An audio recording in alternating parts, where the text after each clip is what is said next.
Hello दोस्तों, RRB NTPC reasoning mission तो एक ही हमारा 30 में से 30 कोर्स ऑफ एक्शन यानी कि कार्रवाई करना, लॉजिकल रीजनिंग का 5वां सेशन और मेरी नजर में सबसे इंपॉर्टेंट सेशन, क्योंकि ये हमारी आम जिंदगी से जुड़ा हुआ है। हमारी जिंदगी में छोटी बड़ी कोई भी घटना सामने हो जाए, कोई भी चीज जो सामने आए, तो तुरंत हमारे को क्या एक्शन वाकई में लॉजिकल तरीके से रीजनिंग के हिसाब से लेना चाहिए, यह हमें यह चैप्टर सिखाता है।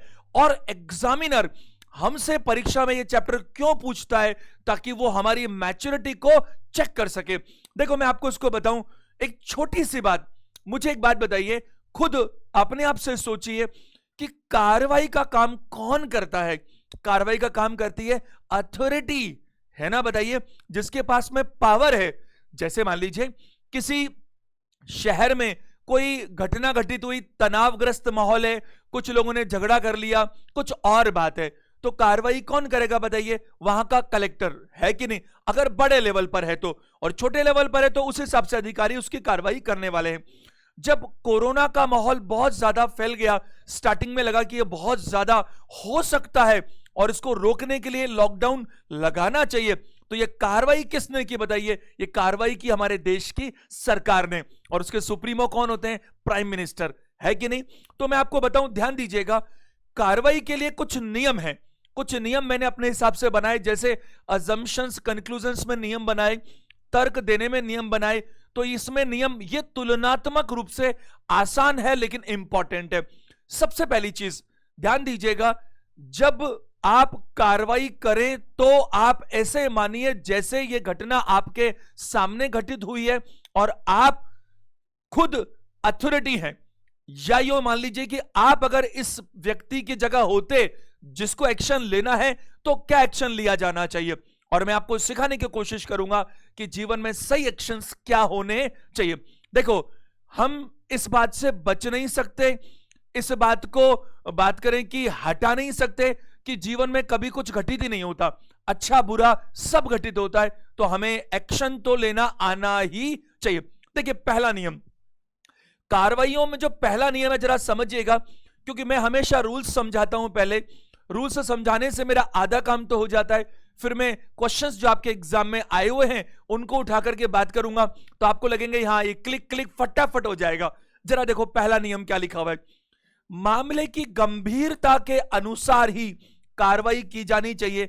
कम गंभीर मामलों में बड़ी कार्रवाई नहीं होनी चाहिए। यह बहुत बड़ा नियम है। It's very very very important rule in in aspect of the course of action. Course of actions कैसी होती हैं?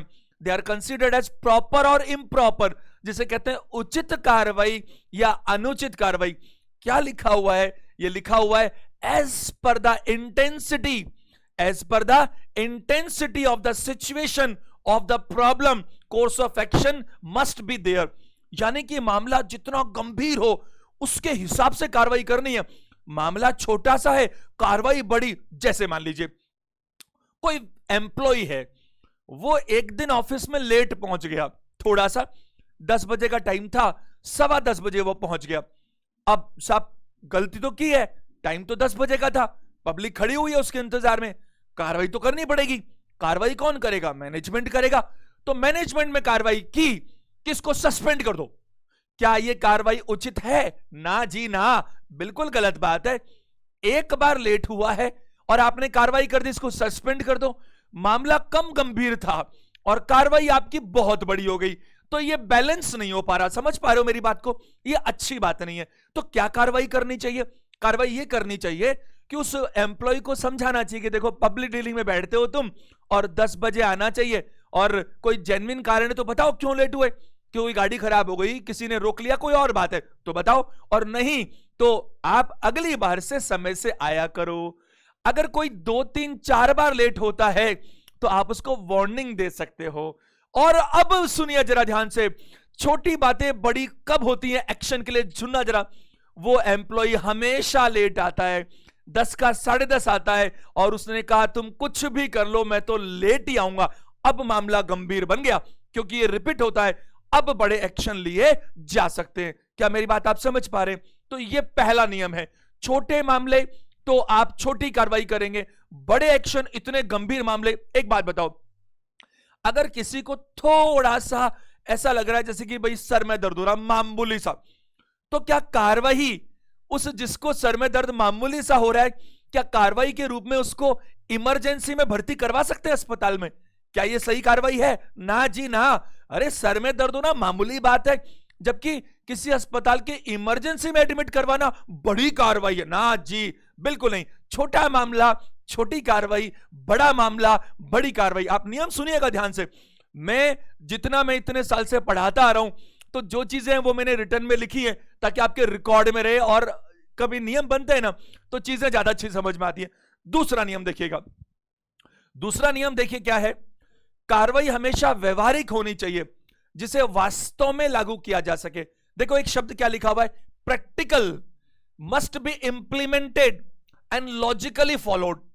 प्रैक्टिकल होनी चाहिए साहब कार्रवाई। कार्रवाई कैसी होनी चाहिए? प्रैक्टिकल होनी चाहिए।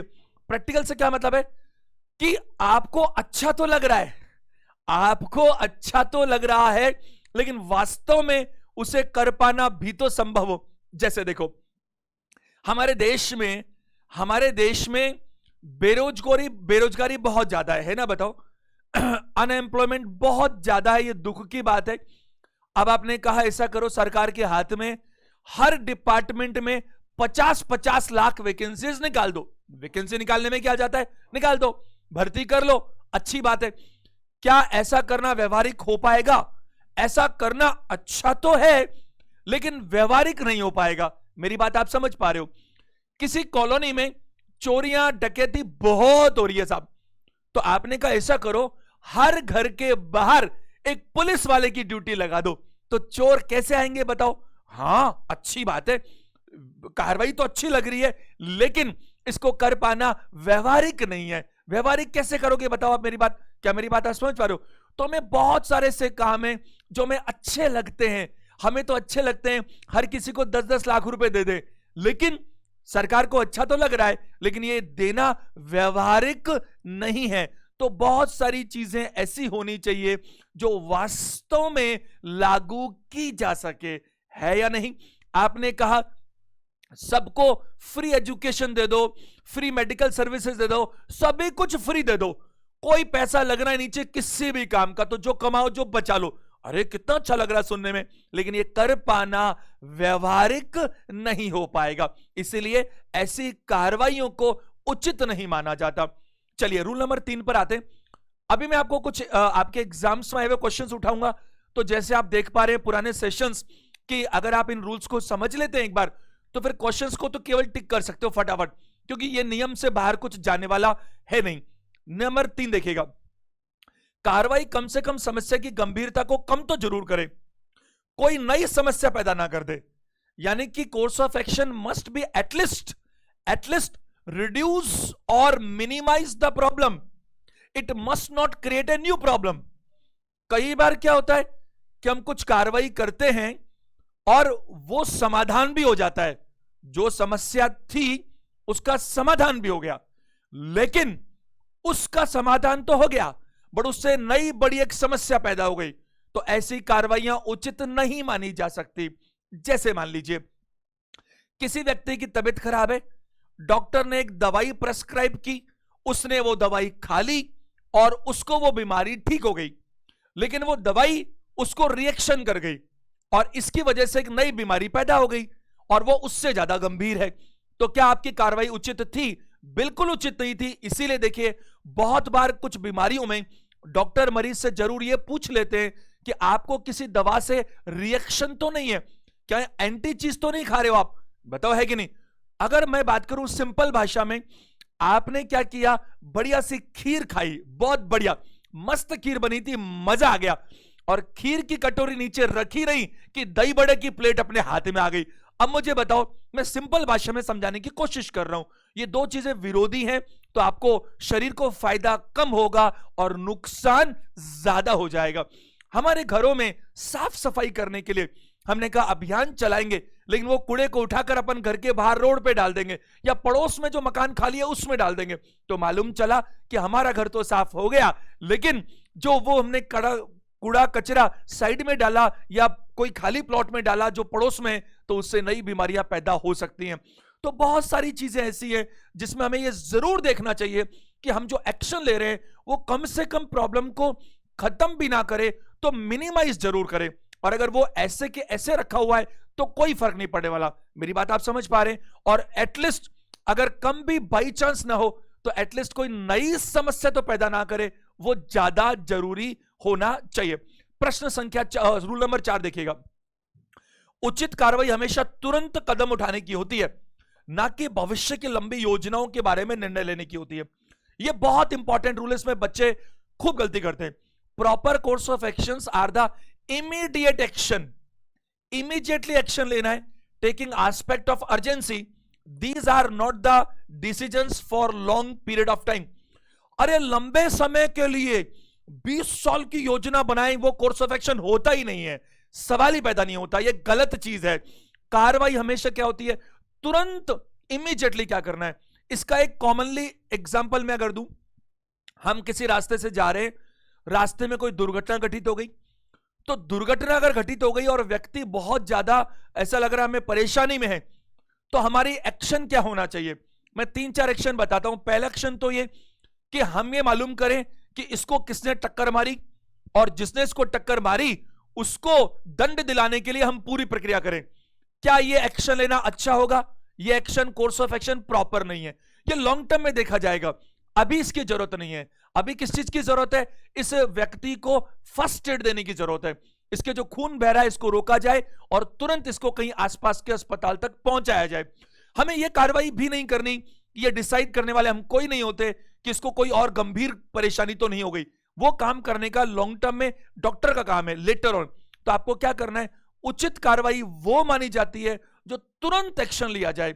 जैसे ध्यान दीजिएगा, अगर मान लीजिए कि मुझे मालूम चला कि अभी 5-6 दिन नेट नहीं आने वाला, ठीक है, लेकिन वाईफाई चालू है तो आपकी क्लासेस तो चालू रहेंगे, मैं आपको स्पष्ट बता रहा हूं, है ना। तो क्योंकि कल से राजस्थान में कांस्टेबल के एग्जाम शुरू हुए तो नेट को थोड़ा व्यवधान है। मान लो एक बार के लिए क्या हो, बाई चांस कि 5 दिन नेट कहीं पर भी नहीं आएगा, नो वाईफाई, नो कुछ नहीं, और कुछ और प्रॉब्लम आ गई, तो मैं क्या करूं? मैं, या मान लो उसको 5 महीना कर लो, तो क्या मैं 5 महीने की प्लानिंग करूं क्या पहले आज की प्लानिंग करूं? तो मुझे लगता है एक्शन में क्या करूं? आज का काम तो करो, अभी तो करो, बाद का बाद में देखा जाएगा, बाद को देख लेंगे अपन बैठ करके, लेकिन अभी इमीडिएटली जो काम किया जाए वही प्रॉपर कोर्स ऑफ एक्शन होनी चाहिए। 5 नंबर देखिएगा जरा, रूल क्या है। उसने कहा कार्रवाई कानून की अनुपालना जरूर करें, नैतिक आधार पर सही होनी चाहिए, है ना। देखो 2 शब्द लिखे, मस्ट फॉलो द कॉन्स्टिट्यूशन यानी कि law and order, and must be solid on ethical grounds. ये कानून की पालना और जो एथिकल ग्राउंड्स है उसका क्या मतलब है? जैसे देखिए, अगर आपने देखा कि कोई व्यक्ति ने चोरी की कॉलोनी में, आप ही की कॉलोनी में, और वो चोर पकड़ा गया, अब आपने कहा चलो पकड़ा तो गया ना, अब इसकी धुलाई करते हैं जानदार शानदार, और उसकी बहुत जबरदस्त पिटाई की, हड्डियां तोड़ दी। मैं आपको बताना चाहूंगा यह कार्रवाई अनुचित है, यह उचित नहीं है, क्योंकि यह लॉफुल नहीं है। आपने वो काम नहीं किया, चाहे जो भी कुछ क्यों ना हो जाए, बट आपकी ड्यूटी यह बनती है उसको पकड़ के रखो, यह बात मान ली, और पुलिस के हवाले कर दो, वो बात ठीक है। बट ये अधिकार क्षेत्र आपका नहीं है, पुलिस का है, कानून का है, वो उसको दंड देंगे, आपको देने का अधिकार नहीं बनता। दूसरी बात, यही कार्रवाई किसी तरह से भी नैतिक आधार पर भी सही नहीं है, नैतिक आधार पर भी यह सही नहीं है। जैसे मान लीजिए फॉर एग्जाम्पल, कुछ लोगों ने किसी जगह पर, क्योंकि उनको लगा खाली जगह है तो चलो अपन रैन बसेरा बना लेते हैं, और वो 2-4 महीने से वहां पर रह रहे हैं, है ना। अब आपको मालूम चलो अरे वहां तो वहां रह रहे हैं, और अथॉरिटी जो है नगर निगम वो वहां पहुंचा और उसी वक्त आदेश दिया बुलडोजर को, है ना, कि इसको उड़ाओ, हटा दो, खत्म कर दो। अरे जो कुछ महीनों से वहां रह रहे हैं उनको आप इस तरह के आदेश दो कार्रवाई के रूप में, ये नैतिक आधार पर सही नहीं है। अगर आप इतने ही अपने काम में बहुत अच्छे थे तो उनको वहां रहने ही क्यों दिया, स्टार्ट ही क्यों नहीं दिया? और अगर वहां वो रह रहे हैं तो नैतिक आधार पर कम से कम आपको 1 दिन, 2 दिन, 5 दिन का उनको मोहलत तो देनी चाहिए कि भाई 3 दिन का टाइम दे रहे हैं तुम्हारे को, तुम कहीं अपने इंतजाम कर लो, क्योंकि अनलॉफुल है। तो ये नैतिक आधार पर क्या होता है बताइए, सही होता है। क्या मेरी बात आप समझ पा रहे हैं? अगर कोई बिना टिकट पाए जाए बस में, ट्रेन में, तो अगले स्टेशन पे उतार सकते हो ना उसको, ऐसा थोड़ी कि बोले टिकट नहीं है तेरे पास, तू ट्रेन में रहेगा, अभी के अभी बाहर जा। मेरी बात आप समझ पा रहे हैं? रूल नंबर 6 देखिएगा, कार्रवाई कथन में मौजूद समस्या से सीधे संबंधित होनी चाहिए, directly directly related with the problems. कई बार क्या होता है कि कार्रवाई जो है वो हम करते कुछ और है, जबकि समस्या कुछ और ही है। तो आप बात को समझने की कोशिश कीजिए। अगर जो भी समस्या है, जिस भी तरह की समस्या है, जैसे देखिए, अगर हमारे देश में मैं बात करूं कि कोरोना जो है वो काफी ज्यादा जो है हाथ पैर फैलाए हुए हैं, चीजें अभी कंट्रोल में आ तो रही हैं, बट फिर भी अभी उतना सेटिस्फैक्टरी नहीं जितना होना चाहिए। तो अगर ये समस्या बताई जा रही है कथन के अंदर, तो कार्रवाई सिर्फ कोरोना के लेके होनी चाहिए। अगर हम कार्रवाई में बात करते हैं, हाँ, उससे रिलेटेड कोई काम तो कर सकते हैं हम, लेकिन समस्या कोरोना की हो रही है और हम बात कर रहे हैं कुछ और, हमारे किसी जगह हमारे देश को मेंबर बनाने की, किसी XYZ ग्रुप के अंदर, तो इस कार्रवाई का और इस समस्या का आपस में कोई लेना देना है ही नहीं। मेरी बात आप समझ पा रहे हैं? अगर समस्या रोड्स की है, अगर रोड्स पर, अगर रोड की इतने खराब है रोड कि दुर्घटनाएं बहुत ज्यादा हो रही हैं, तो पेयजल की आपूर्ति अच्छी हो, यह कोई इसका समाधान नहीं हुआ, क्योंकि इनका आपस में कोई कनेक्शन है ही नहीं। और एक आखिरी नियम देखेगा, रूल नंबर 7, वो क्या है? कार्रवाई में सर्वोच्च स्थान हमेशा सिर्फ देश को होना चाहिए। Course of action must take consideration of nation first. ये बहुत बड़ी बात है। नेशन फर्स्ट कह दीजिए आप, सोसाइटी फर्स्ट कह दीजिए आप, समाज और देश हमारा सबसे ऊपर रहेगा कोई भी एक्शन लेते वक्त।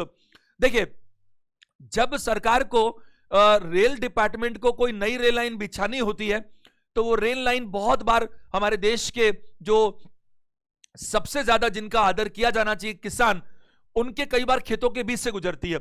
लेकिन हमेशा हम क्या रखते हैं? नेशन फर्स्ट रखते हैं कि अगर ये समाज और देश की जरूरत है तो फिर ये कार्रवाई क्या मानी जाएगी? उचित मानी जाएगी। क्या मानी जाएगी? उचित मानी जाएगी। अगर कोई व्यक्ति ऐसा है जो कुछ गलत तरह से भाषण दे रहा है, जिससे कुछ अप्रिय घटनाएं घटित हो सकती हैं, तो उसको गिरफ्तार करना इसलिए ठीक है क्योंकि वो हमारे देश से बढ़कर नहीं है, और देश से ऊपर कोई कभी नहीं हो सकता किसी भी एक्शन को लेने के लिए। जरा हम बात करते हैं कुछ प्रश्नों के माध्यम से, मैं आपको ये चीज बहुत ही बारीकी से सिखाने की कोशिश करता हूं। बस आपको क्या करना है? आपको ये देखना है कि कार्रवाइयां जो है वो प्रैक्टिकल हो, है ना, और अधिकारी जो कार्रवाई को कर रहा है वो अधिकारी कोई और नहीं बल्कि एक बार आप अपने आप को उसकी जगह रखकर देखेंगे तो फिर आपको वो चीज सही समझ में आएगी, है कि नहीं? चलो देखो, पहला प्रश्न देखते हैं क्या है। जल की आपूर्ति करने वाले पाइपों के लीकेज की वजह से जल की बर्बादी के कारण शहर के बहुत से भागों में पेयजल की आपूर्ति में बाधा आई है। Drinking water supply to many parts of the town has been disrupted due to loss of water because of leakage in pipe supplying water।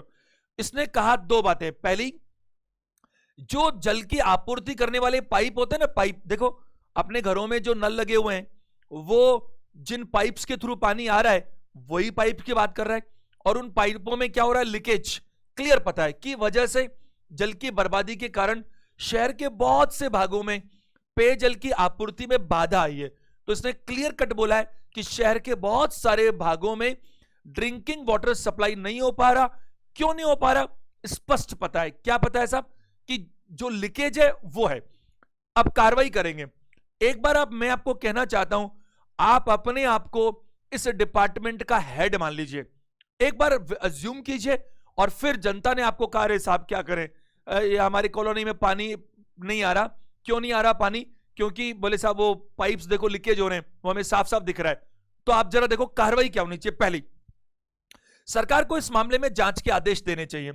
The government should order an inquiry into the matter. मेरे को लगता है ये LR के हिसाब से गलत कार्रवाई है। गलत कार्रवाई की दो वजह बताता हूं। पहली वजह, आप किसी मामले की जांच के आदेश तब दोगे जब आपको यह पता ही नहीं चल रहा कि वो प्रॉब्लम क्यों हो रही है। जैसे मान लीजिए किसी ने कहा कि मेरी गाड़ी का ब्रेक फेल हो गया और इस वजह से गाड़ी दीवार से टकरा गई, तो अब आप कार्रवाई की जांच के लिए बोल रहे हो कि साहब जांच करो गाड़ी क्यों टकराई।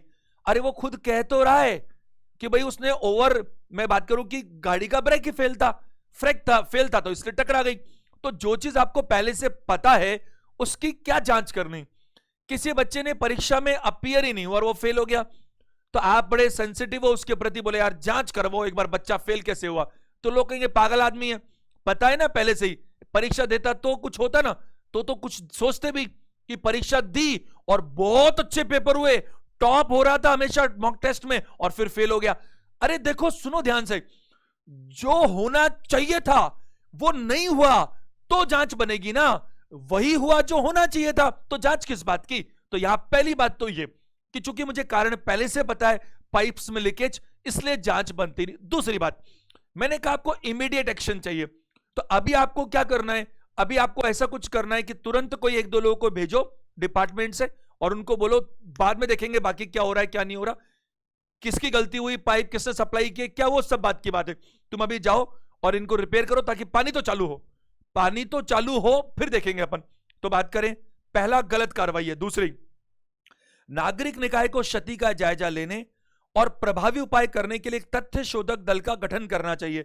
ये ठीक है, अगर हम उसके बाद में बात करें, दोनों में थोड़ा थोड़ा फर्क है, लेकिन ये हम काम को कर सकते हैं, क्योंकि इसमें देखो क्षति का जायजा लेने और प्रभावी उपाय करने, इसका मतलब ये मालूम किया जाए कि भाई कितना नुकसान हो गया, क्योंकि ये कार्रवाई हमेशा बनती है, चाहे बिजली का चोरी हो, चाहे पानी का लीकेज हो, कुछ भी हो, ये कार्रवाई बनती है। सरकार को पता लगना ही चाहिए कि कितना पानी का नुकसान हुआ और आगे फर्दर ये चीजें ना हो, इसके लिए क्या कदम उठाने चाहिए। तो ये कार्रवाई सही है, पहला सही, दूसरा पहला गलत, दूसरा सही, तो ओनली 2 देना चाहिए।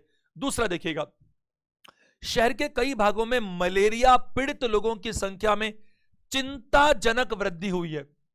आप जरा नोटिस कीजिए, मैंने एक शब्द आपको रूल नंबर 1-2 में लिखवाया था कि as per the intensity of the situation course of action should be there, यानी मामले की गंभीरता के अनुरूप कार्रवाई होनी चाहिए।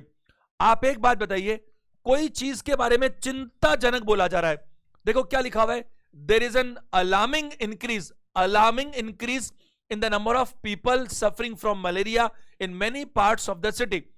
अब एक बात मैं आपको बताना चाहूंगा, आपका माइंडसेट कथन को पढ़ते ही हो जाना चाहिए, मलेरिया के मामले चिंताजनक रूप से बढ़ गए, मामला खतरनाक है, एक्शन बड़ा चाहिए, तुरंत चाहिए, अभी के अभी कार्रवाई पहली। नगर निगम ने सभी सरकारी अस्पतालों को मलेरिया की दवाइयों का पर्याप्त भंडार रखने की सूचना दी है।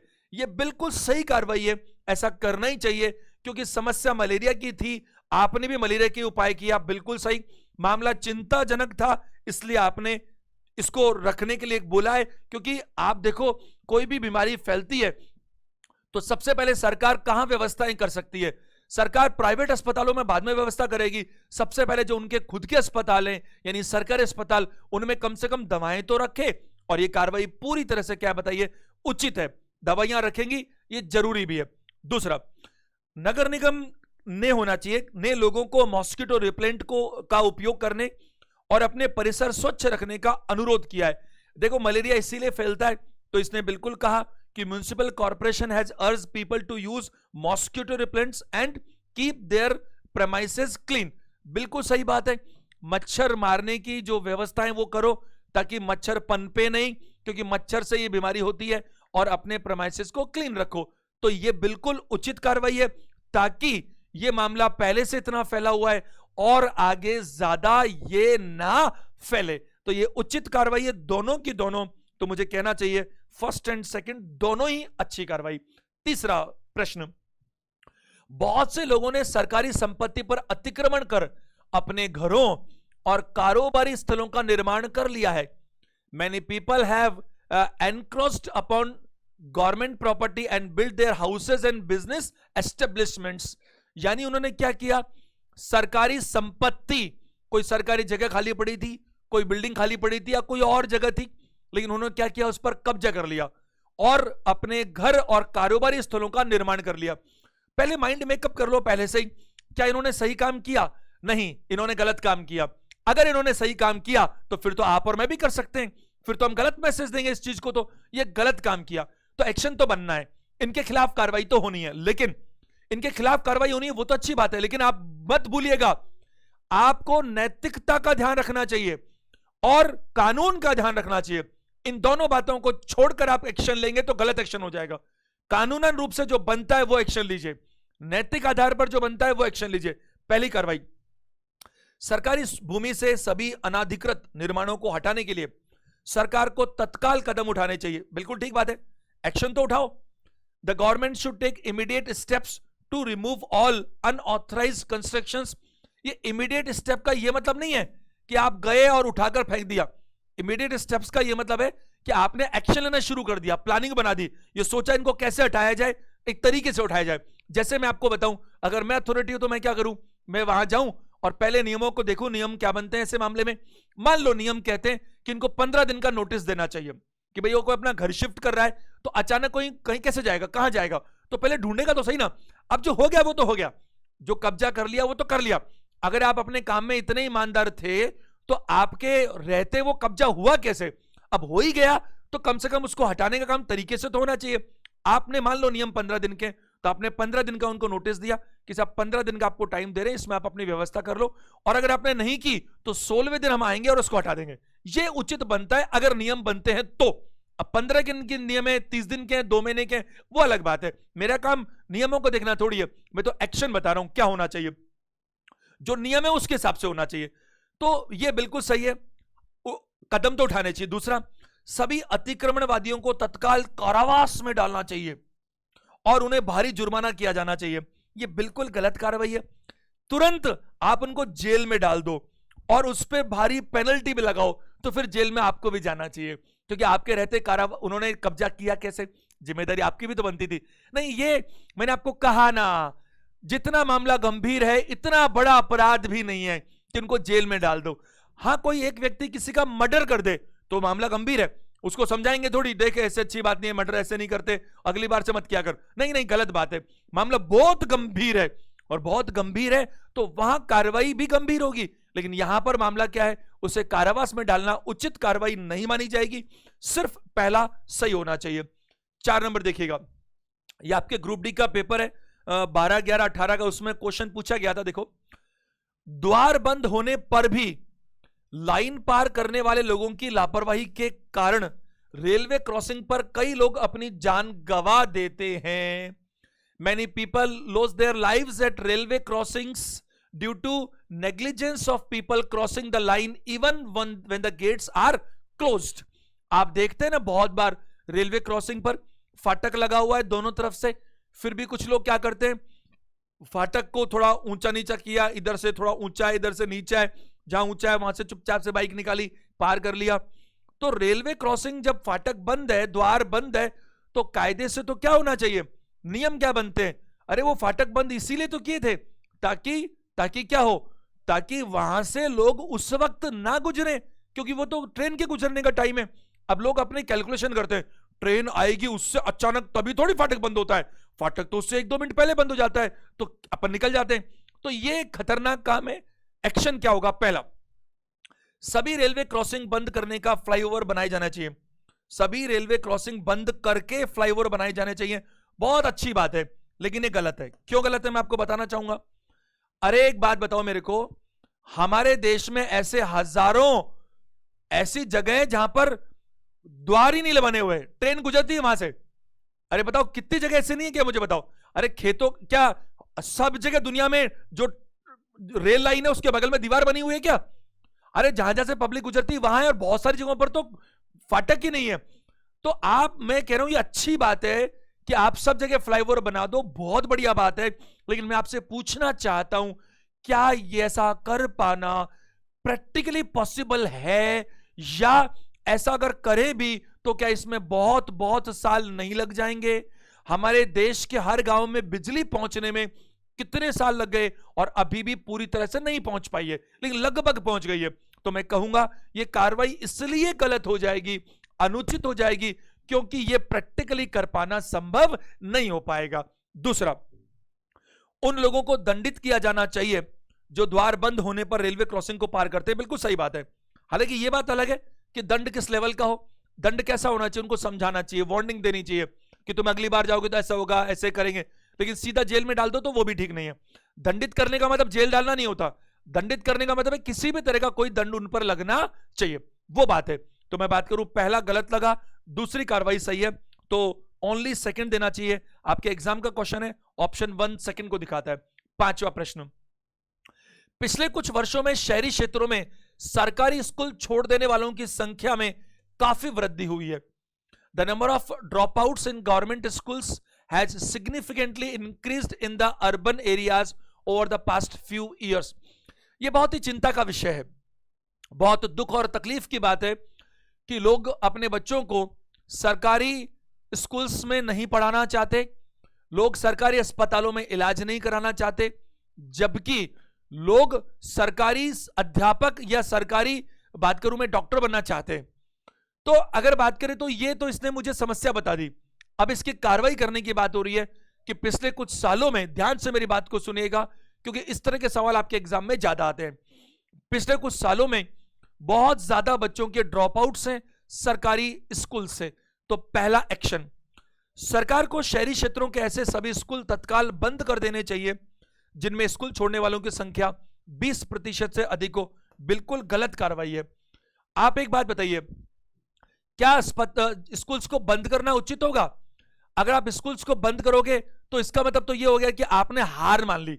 यह गलत बात है। आपकी एक्शन ये नहीं होना चाहिए, आपका एक्शन होना चाहिए इसको इंप्रूव करना।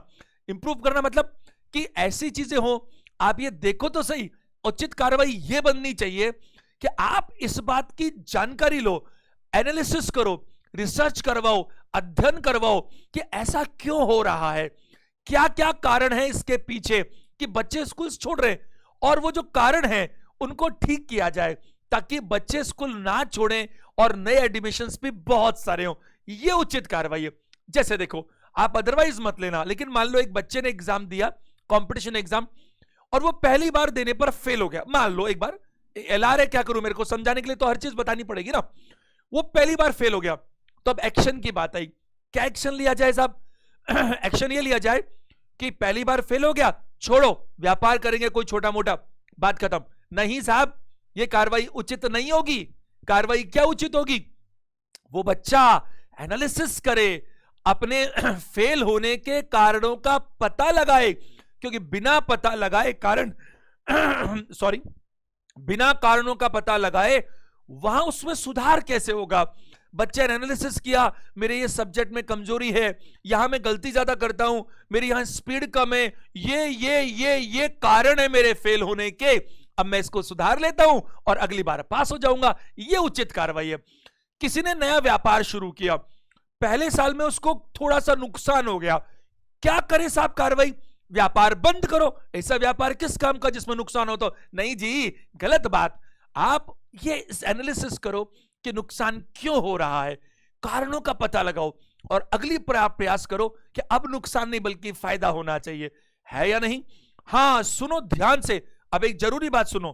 किसी को 5-6 साल हो गए व्यापार करते करते और उसको हर बार नुकसान हो रहा है और इतना टफ कंपटीशन है कि उसको लाभ होने का कोई सूरत भविष्य में नजर आती ही नहीं है, तो फिर यही उचित कार्रवाई होनी चाहिए कि व्यापार को बंद कर देना चाहिए, फिर उसको कुछ और व्यापार कर लेना चाहिए, क्योंकि अब मामला बहुत ज्यादा गंभीर है। तो जैसा मामला गंभीर होगा उसी के अनुसार कार्रवाई होनी चाहिए, यही नियम कहते हैं। देखिए दूसरा, तो ये पहली कार्रवाई तो मैं गलत मानता हूं, स्कूल को बंद नहीं कर सकते हम। दूसरा, शहरी क्षेत्रों में सरकारी स्कूल छोड़ देने वाले सभी विद्यार्थियों के माता पिता को दंडित करना चाहिए। गलत बात। बोले आपके बच्चे ने सरकारी स्कूल से छोड़ा है, आपको फांसी की सजा। अरे क्या बात कर रहे हो? अरे छोड़ा है वो ठीक है, लेकिन डेमोक्रेसी है भाई, प्रजातंत्र है, कोई भी पेरेंट्स अपने बच्चों को कहीं पर भी पढ़ाएं तो पढ़ाएं, नहीं तो नहीं पढ़ाएं। आप अपनी क्वालिटी ऐसी रखो ना ताकि कोई छोड़ ही ना पाए, होना वो चाहिए। मैं आपको बताता हूं लॉजिकल रीजनिंग के सेंस में, और मैं अपने लिए नहीं बोल रहा, मैं कभी भी ये नहीं चाहता कि जबरदस्ती, देखो कितना मेरे लिए अच्छा दिन है कि यस्टरडे, कल मेरे इस YouTube चैनल के परिवार में 30,000 लोग से ऊपर हो गए, मोर देन 30,000, और आप लोगों का ये एनटीपीसी आरआरबी का पहला ही बैच है। ये मेरे लिए कितनी खुशी की बात है। लेकिन मैं आपको एलआर के माध्यम से बताना चाहता हूं, मैं जबरदस्ती सब्सक्राइबर्स बढ़ा ही नहीं सकता, मैं जबरदस्ती परिवार को कैसे इंक्रीज करूं, लेकिन होना यह चाहिए कि आप कोशिश करो, you must try your level best. कि आप ऐसे कंटेंट डिलीवर करो कि एक बार जो उसको देखे उसको समझ में आए कि उसमें क्या अच्छा और क्या बुरा है, और जेन्युइनली अच्छा है तो वो खुद ना छोड़े, वो सही तरीका है, ना कि जबरदस्ती करके कर सकते हो। क्योंकि जबरदस्ती आप एक बार तो कर सकते हो, लेकिन उसके बाद क्या होगा, उसके बाद उसको अच्छा लगेगा नहीं, वो छोड़ देगा। ये सही तरीका नहीं है। तो आप माता पिता को दंडित नहीं कर सकते, ये गलत बात है। अगर वहां क्वालिटी नहीं मिलेगी तो स्कूल छोड़ेंगे, आप स्कूल में ऐसा बनाओ ना ताकि कोई स्कूल छोड़ ही ना पाए, वो उचित कार्रवाई होगी। तो मैं कहूंगा पहली भी गलत और दूसरी भी गलत। प्रश्न संख्या 6 पर आइए। स्थानीय कॉलेज के प्राचार्य ने आदेश दिया है कि प्रवेश ब्रोशर में कॉलेज प्राधिकरण द्वारा तय किए गए ड्रेस कोड का सभी छात्रों द्वारा कड़ाई से पालन किया जाना चाहिए। लोकल कॉलेज, उसका प्रिंसिपल, उसका आदेश, क्या आदेश? The local college principal has ordered that all the students must strictly adhere to the dress code stipulated by the college authority in the admission brochure। एक एडमिशन का ब्रोशर होता है, उसमें एक ड्रेस कोड बना हुआ है साहब, कि वो ड्रेस कोड बना हुआ है, उसका पालना करनी पड़ेगी बच्चों को। ऐसे कपड़े पहन के आने, स्कूल में होता है ना भाई, बेल्ट होगा ऐसा, है ना। आप देखो, मैं भी तो ड्रेस कोड को फॉलो कर रहा हूं। आप लगातार मेरी क्लास के अंदर एक जैसी टी शर्ट देख रहे हो नहीं देख रहे हो? मैं आपको सच बताऊं ऐसा मैंने क्यों किया। ये चैनल शुरू करने से पहले मैंने जानबूझ कर ऐसा किया। मैंने इसलिए किया कि आदमी के पास क्या है, दिमाग तो लिमिटेड ही होता है, तो मुझे लगता है कि उनको बेकार की चीजों में नहीं खर्च करना चाहिए। अब ये ड्रेस कोड बनाने से क्या हो गया कि मैं कपड़ों के विषय में सोचने के लिए बिल्कुल मुक्त हो गया, बात ही खत्म। वरना क्या है, मुझे क्या लगेगा, कल वो शर्ट पहनी थी, 3 दिन पहले वो पहनी थी, ये पहनी थी, वो पहनी थी, और मैं चूज ही वैसे ही हूं, तो फिर मेरे को बार बार टाइम लगाना पड़ता। टाइम इतना है नहीं, बात खत्म। तो बना दिया ड्रेस कोड। अब ड्रेस कोड से बात करेंगे, हर चीज की रूल्स बनाएंगे। तो यहां पर भी क्या कहा कि ड्रेस कोड का सभी छात्रों द्वारा कड़ाई से पालन होना चाहिए। एक्शन, ड्रेस कोड का उल्लंघन करने वाले छात्रों को कॉलेज से निकाल देना चाहिए। गलत बात। क्या ड्रेस कोड का उल्लंघन करना इतना बड़ा अपराध है जिसकी इतनी बड़ी सजा दी जाए कि कॉलेज से बाहर निकाल दो? गलत बात। आपको सिर्फ क्या करना चाहिए, ऐसे बच्चों को समझाना चाहिए, वार्निंग देनी चाहिए, कम से कम 2-3-4 बार तो ऐसा, हाँ लगातार ऐसा होता चला जाए और वो मना भी कर दे, नहीं साहब मैं तो ऐसा नहीं करूंगा, तो बात अलग है। तो फिर छोटा मामला भी गंभीर हो जाता है। दूसरा, पहली बार ड्रेस कोड का उल्लंघन करने वाले छात्रों को डांटा जाना चाहिए और आगे उल्लंघन न करने की चेतावनी देनी चाहिए। यह सही बात है। पहला गलत है, आप कॉलेज से बाहर निकालो, यह उचित कार्रवाई नहीं लगती। दूसरी सही है। प्रश्न संख्या 7 पर आइए।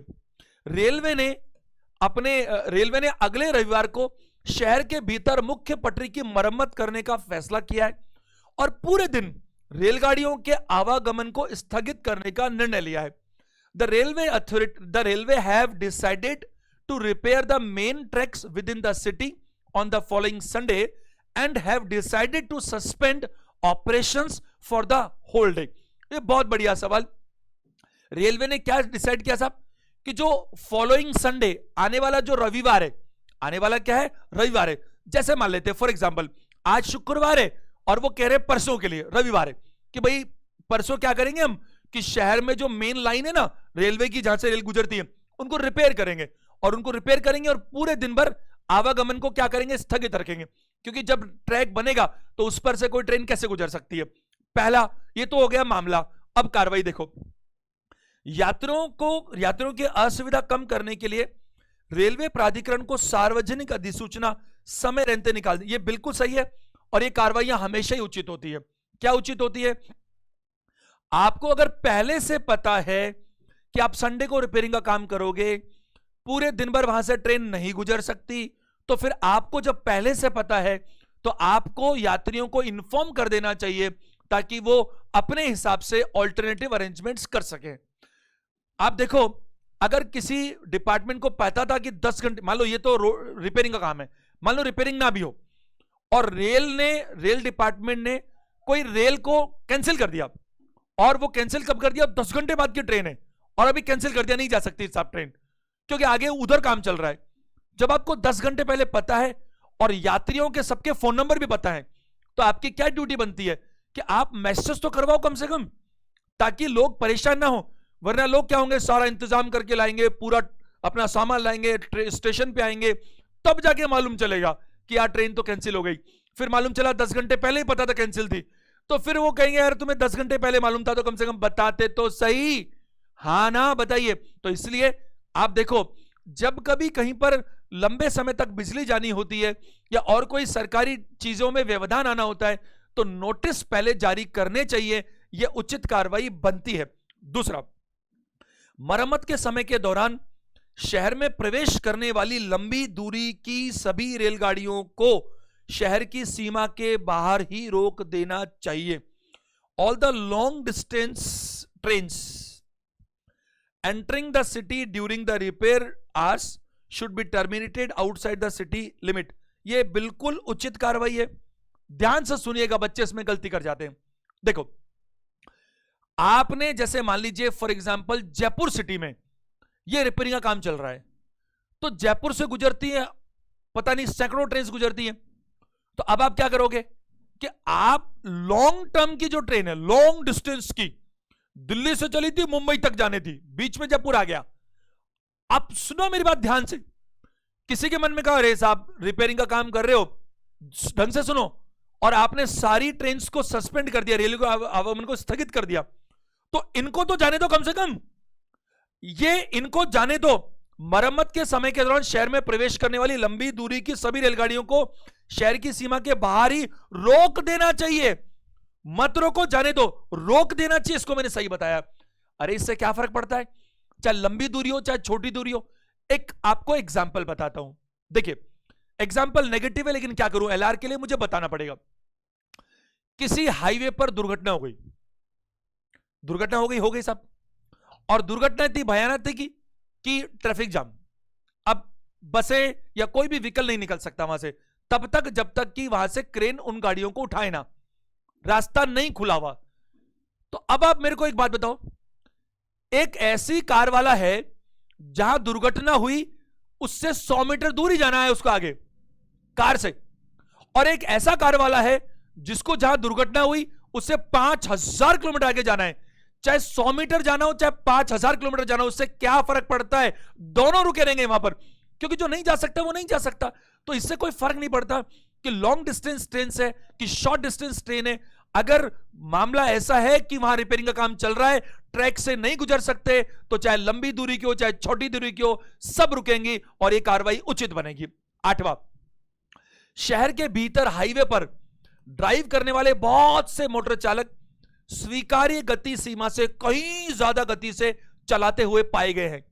Many motorists driving on the highway within the city are found to be driving much beyond the permissible speed limit. अरे एक निर्धारित सीमा होती है ना गाड़ी चलाने की, 2 व्हीलर 3 व्हीलर 4 व्हीलर, भारी जो हैवी ट्रक वगैरह जो हैं, बस जो है, हर चीज का लेन और स्पीड तय होता है। तो इसने ये कहा समस्या में कि बहुत सारे मोटर चालक क्या करते हुए पाए गए, जो परमिसिबल लिमिट है उससे कहीं ज्यादा गति से। अपराध तो है साहब, तो कार्रवाई तो करनी पड़ेगी। पहली कार्रवाई, ट्रैफिक पुलिस अधिकारियों को शहर के भीतर हाईवे पर वाहनों के आवागमन की व्यक्तिगत रूप से निगरानी करनी चाहिए। The traffic police officials should personally monitor the movement of vehicles on the highway with in the city. अरे क्या खतरनाक कार्रवाई है, बिल्कुल अनुचित कार्रवाई है। क्यों? प्रैक्टिकली पॉसिबल नहीं है। एक गाड़ी निकली बहुत तेज 120 की रफ्तार से, बाइक वाला निकल गया, तो इसका मतलब क्या एक्शन अगर सही ले तो कैसे लेते? तुरंत एक ट्रैफिक पुलिस वाले को उसके पीछे भेजा, तू जा इसको कंट्रोल। एक गाड़ी और निकली, तू भी जा, पर्सनली मॉनिटर। देखो क्या लिखा हुआ है, पर्सनली मॉनिटर एक एक को। एक और निकली, तू भी जा, एक और निकली, तू भी जा। पहली बात तो एक एक गाड़ी को मॉनिटर नहीं किया जा सकता, यह संभव ही नहीं है, क्योंकि इतने लोग हम कहां से लेकर आएंगे, इट्स सिंपली नॉट पॉसिबल। दूसरा, सरकार को गलती करने वाले चालकों को पहचानने और दंड देने की तत्काल व्यवस्था करनी चाहिए। बिल्कुल सही बात है, क्योंकि जब तक आपको पता ही नहीं चलेगा तब तक आप उसकी कार्रवाई कैसे करोगे। तो कम से कम ऐसा मैकेनिज्म तो बनाओ, कैमरा लगाओ, कुछ और काम करो, ताकि आपको पता तो लग सके कि कौन नियमों का उल्लंघन कर रहे हैं, ताकि उनके खिलाफ ऐसी कार्रवाई की जाए ताकि वो आगे से तो कम से कम ना करें ऐसा। प्रश्न संख्या 9, बस आखिरी के 2 करते हैं। प्रसिद्ध बीपीओ कंपनी में कार्यरत शहर के कर्मचारियों ने कंपनी द्वारा किए गए अमानवीय इनह्यूमन व्यवहार के खिलाफ विरोध स्वरूप अपनी नौकरियां छोड़ दी है। Majority of the city employees in the renowned BPO company have left their jobs to protest against inhuman treatment meted out to them by the company. अगर मैं आपसे बात करूं, क्या बात हुई? एक कंपनी है बीपीओ कंपनी, उसमें बहुत सारे कर्मचारी, उन्होंने क्या किया, उनके साथ हो रहा है अमानवीय व्यवहार, और उसको खिलाफ करने के लिए उन्होंने नौकरियां क्या कर दी, छोड़ दी. बीपीओ क्या होता है? Business process outsourcing. आउटसोर्सिंग जैसे अपन देखते हैं ना, जेनपेक वगैरह कंपनीज हैं, तो उसमें क्या होता है कि भाई जेनपेक कंपनी, मैं वहां इन ह्यूमन ट्रीटमेंट की बात नहीं कर रहा, कंपनी बहुत अच्छी है, मैं तो आपको बीपीओ का काम बता रहा हूं उसका, कि क्या होता है कि भाई जैसे आउटसोर्स का काम है कि कोई अमेरिकन कंपनी है, उनको 10,000 लोगों को कॉल करवाने अपने प्रोडक्ट के बताने के लिए. अगर अमेरिका में किसी कंपनी से करवाएंगे तो महंगा पड़ेगा. उन्होंने किसी इंडियन कंपनी से बात की और यहां उसको ट्रेनिंग मिली एम्प्लॉइज को, और वो यहां पर बात कर रहा है इंटरनेट के थ्रू वहां के लोगों से, इसीलिए तो उसको एक्सेंट और पूरी ट्रेनिंग दी जाती है. मुद्दा क्या है कि बीपीओ कंपनी में काम करने वाले लोगों ने नौकरी क्यों छोड़ी? इसलिए छोड़ दी उनके साथ अमानवीय व्यवहार हो रहा है. मेरी नजर में यह बहुत ही गंभीर समस्या है. कार्रवाई करते हैं. पहली, सरकार को बीपीओ कंपनी को अपने परिचालन बंद करने का आदेश देना चाहिए. बिल्कुल गलत. अरे बीपीओ कंपनी बंद कर दोगे तो यह क्या बात हुई? बीपीओ बंद करने से, कंपनी बंद करने से सोल्यूशन थोड़ी निकलेगा इसका, बल्कि आपको क्या चाहिए कि आप कंपनी के मैनेजमेंट को समझाओ, उनको वार्निंग दो और उनसे कारण पूछो कि भाई आप ऐसा क्यों कर रहे हो, और आप अगर गलत हो तो फिर आपके खिलाफ कदम उठाना चाहिए. लेकिन आपने अगर बीपीओ कंपनी को बंद कर दिया, मान लो कभी आपको ऐसा लगे ना कि कार्रवाई आपको समझ में नहीं आ रही और आपको डाउट है कि नहीं, तो आप कर दो एक बार, फिर देखो क्या मैंने सही किया. मान लो इनके साथ इनह्यूमन ट्रीटमेंट हो रहा था, आपने कहा कंपनी बंद. अब क्या हो जाएगा साहब? कंपनी बंद होने का मतलब है कि जो लोग बेचारे जिन्होंने नौकरी नहीं छोड़ी थी उनकी भी नौकरी गई. तो आपने क्या किया? आपने समस्या को सुलझाने के लिए एक नई समस्या पैदा कर दी, और मैंने आपको नियमों में लिखवाया कि आपको समस्या का समाधान करना है, एक नई समस्या पैदा नहीं करनी. तो यह कार्रवाई अनुचित है. दूसरी, बीपीओ कंपनी को अपने उनके परिचालनों को जारी रखने के लिए तत्काल अपने परिचालनों को किसी दूसरी जगह ले जाना चाहिए. The BPO company should shift its operations to some other place to continue its operations. बिल्कुल गलत. शिफ्ट करने की बात कहां से आ गई? ऊपर इनह्यूमन ट्रीटमेंट हो रहा है और आप कंपनी को शिफ्ट करने की बात कर रहे हो कि आप ऐसा करो, भोपाल से हटाओ, आप लेके जाओ इसको अहमदाबाद में. इसका क्या सेंस हुआ? अरे कोई शिफ्ट तो तब करते ना, जैसे मान लो मामला ये नहीं होता, मामला ये होता कि कंपनी को जो रॉ मटेरियल है ना, वो यहां पर बहुत महंगा पड़ता है ना, बहुत महंगा पड़ता है, इसलिए हम वहां शिफ्ट कर रहे हैं जहां पर हमें रॉ मटेरियल आसानी से मिल जाता है. तो समझ में आता है. लेकिन यहां शिफ्ट करने की कोई बात ही नहीं है, क्योंकि इन ह्यूमन ट्रीटमेंट अगर आप कर रहे हो, आप खराब मैनेजमेंट वाले हो, और आप अगर शिफ्ट कर भी लोगे तो उससे क्या फर्क पड़ जाएगा? इसका इससे कोई लेना देना नहीं है. तो विरोधाभास है. समस्या कुछ और है, समाधान कुछ और ही कर रहे हो. तो ये दोनों ही कार्रवाइयां अनुचित होंगी. और आज का आखिरी 10वां, संस्था के प्रबंधन ने अपने सभी कर्मचारियों को यह बताते हुए एक परिपत्र जारी किया है कि प्रत्येक कर्मचारी को सुबह ठीक 10 बजे ड्यूटी पर रिपोर्ट करना चाहिए और शाम 5:30 बजे तक अपने कार्यस्थल पर रहना चाहिए. The management of the organisation has issued a circular to all its employees stating that each employee must report for duty at 10 a.m. sharp and should remain in his or her duty workplace till 5:30 p.m. every day. आप सुबह आ जाओ 10 बजे sharp और 5:30 तक बने रहो. यह आपको सर्कुलर जारी किया गया मैनेजमेंट की तरफ से.